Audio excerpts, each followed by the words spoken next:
It's been up to 38 market weeks since Ndoka got married to Ojugo, and Ojugo has not been able to conceive a child. One day, Ndoka got to the farm and started thinking. He was thinking about who will inherit his wealth when he is no more, and why his wife has not been able to give him a child. Neighbors, friends and family members come to mock Ndoka since his wife Ojugo has been unable to conceive a child. Some of his friends advise him to get a second wife, but he loves his wife so much and refused. His mother, Akudiya, comes every day to remind Ndoka to give her a grandchild. His mother will often be seen screaming and shouting at Ojugo, "You barren woman, give me a grandchild or leave my son's house. You are a witch." While Ojugo will reply, "Am I the God that gives children?" But because of this, Ojugo is often seen looking so sad because of her constant worries on why the gods has been unable to bless her with a child. One day, when Ojugo was going to the stream, the villagers started making mockery of her. "Look at this barren woman. Who thinks she's the most beautiful woman in the village? She has eaten all the child in her womb." This was too much for Ojugo to bear. She quickly ran home, abandoning her water pots. One day, the shame became so unbearable for Ojugo, and she decided to do whatever it takes to conceive a child.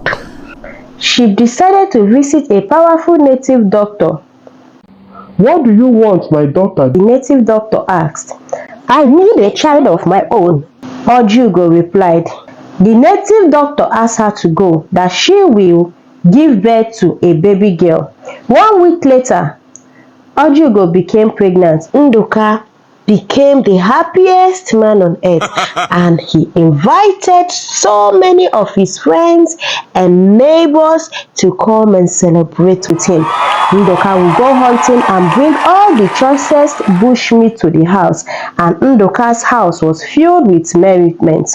9 months later, Ojugo gave birth to a beautiful, bouncing baby girl named Akweke.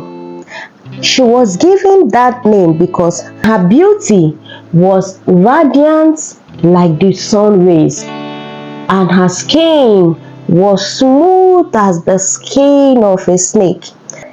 Akweke grew up in the love and comfort of her parents. Ojugo makes sure she beautifies Akweke with the best clothes and choicest beads she can lay her hand on. Ndoka makes sure he comes home every day with different bushmeat.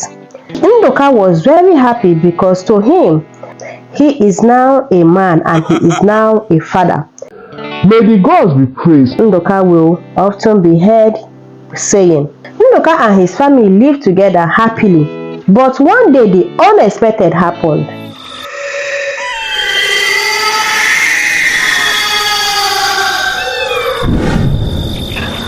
Akweke was sleeping when she suddenly heard a voice. "Go and kill your mother! Go!" She thought it was a dream, but immediately she was hypnotized and she saw herself standing up. Immediately she stood up. She went straight to her mother's room. Ojugo was fast asleep, and while she was standing by her mother's bed, she stretched forth her hand towards her mother, then went back to her room. No one knew what happened. When Ojugo woke up in the morning, she suddenly felt a sharp pain around her neck. She screamed and Ndoka ran to her. Ndoka did all he could to make Ojugo feel better, but the pain became worse. Ndoka took her to all the medicine men in the village, but she could not be cured. The next day, Ojugo suddenly gave up the ghost. Ndoka was so heartbroken by the death of his beloved wife Ojugo that he questioned the gods on why they have brought such calamity to his life. Ndoka mourned his wife for 3 years. Then he took it upon himself to raise Akweke single-handedly. He made sure that Akweke, his daughter, did not lack anything. Akweke grew to be very beautiful, but it was said her skin was as beautiful as the sun, and her eyes sparkled like the stars in the sky. No one can stand Akweke's beauty. Not long after, suitors started coming from far and near villages to seek for Akweke's hand in marriage. It was said that on a certain day, a man came to seek for Akweke's hand in marriage, but immediately he beheld the sight of Akweke, he took to his heels. He ran as if a lion was chasing him, abandoning his keg of palm wine and his elders. Ndoka was surprised and wondered what was wrong. The next week, another man known as the greatest yam farmer in his village came with his elders and kinsmen to seek for Akweke's hand in marriage.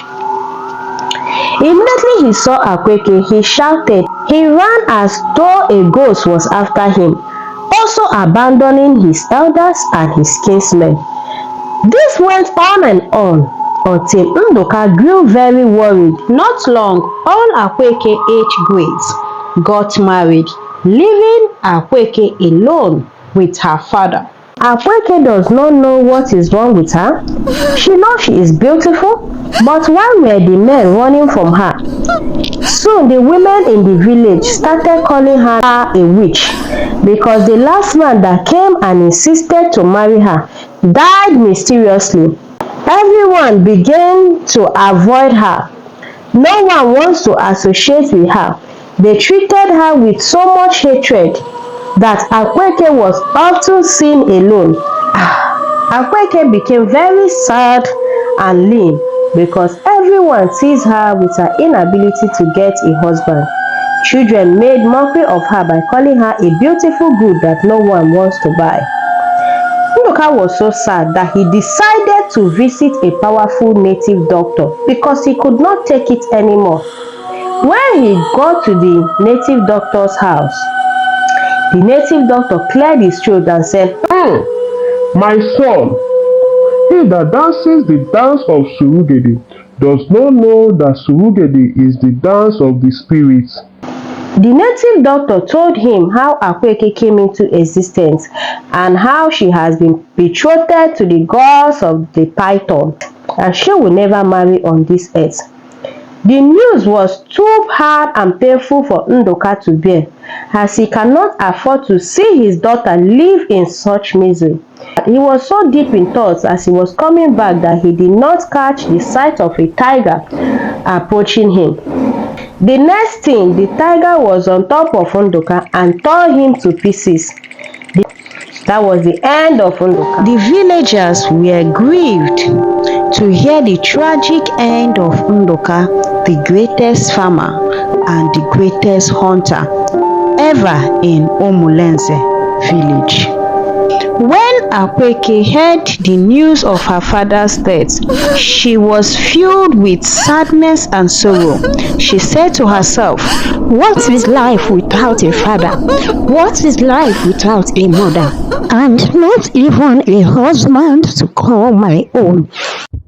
Immediately, she ran. People wondered where she was running to. A lot of persons tried to stop her, but her speed was faster than lightning. All of a sudden, she jumped into the greatest river in the village, known as Ngele River, and was never seen again. That was the tragic end of Ndoka, the greatest farmer and the greatest hunter, and his family. Till this day, Ngele River in Omulenze village stands as a river of death and sorrow. The moral of this story is, Never criticize, judge, or make mockery of anybody's situation because you do not know the demon they are fighting with. And every good and perfect gift comes from the Lord. We should never go out to seek for the fruit of the womb or anything from the devil. No free gift comes from the devil, because when devil gives you one, it takes more than two from you. Always pray before you sleep. Thirdly, names are powerful. Be careful of the names you give to your children.